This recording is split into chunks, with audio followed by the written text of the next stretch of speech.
Hello ladies and gentlemen, welcome back to Uncle Matt's Cookery Lessons. There is a very straightforward and simple recipe for Palmiers. Delightful crunchy little biscuits like that.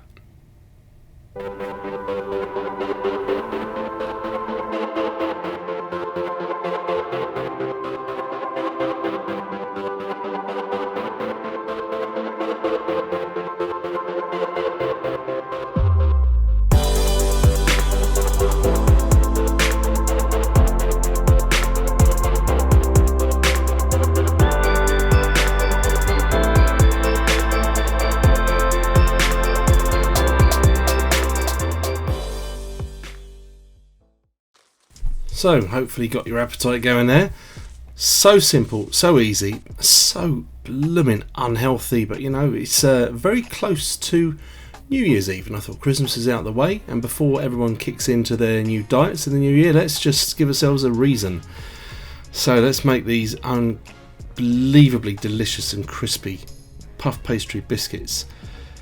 What you can see me doing there is one sheet of puff pastry, which I split in two. I'm not using any flour. Instead of flour for rolling, we're using sugar. Yep, I added a little bit of cinnamon in between as a little extra, but you feel free to omit the cinnamon.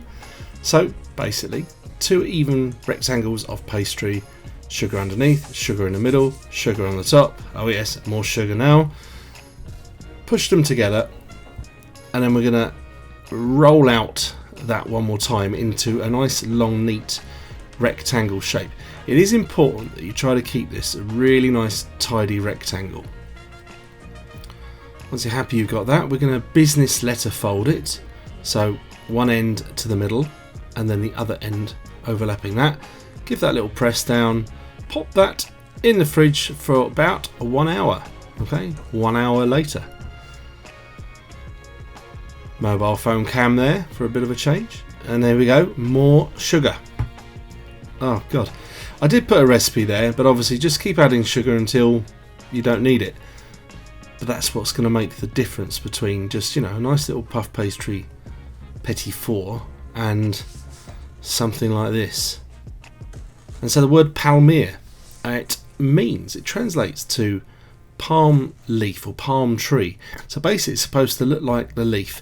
Some people also call them elephant ears, which I think when you see them at the end you'll get. You think, oh yeah, that makes sense. So again, plenty of sugar, rolling, so it doesn't stick. Get that to a nice long rectangle once more. So obviously depending on how much pastry you're using and that will depend on how much sugar you need, and that'll also depend on the size. But I want mine to be sort of about 8 inches across.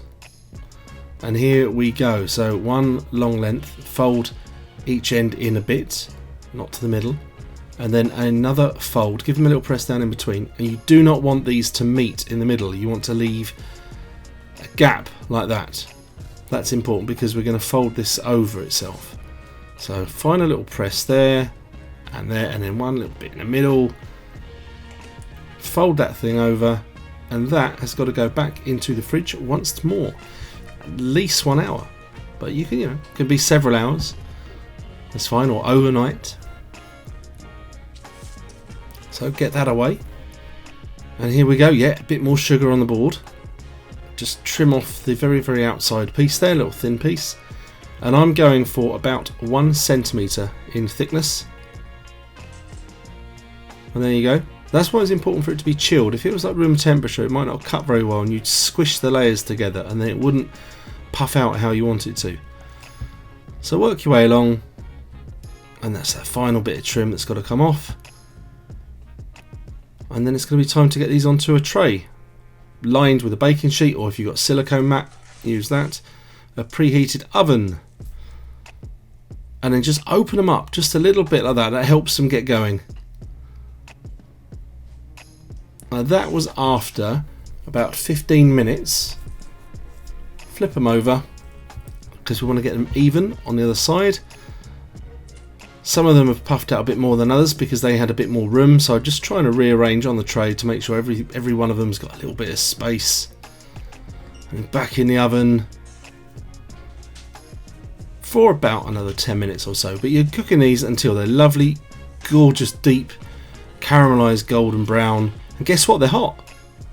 You wouldn't think so, would you? It's only molten caramel. What a pleb.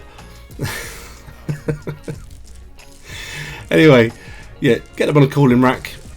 And again, this is the most difficult part of making these. Leave them alone for a little while until they're cooled down. And there you go. Are they nice and crunchy? Are they heck? Do they taste nice?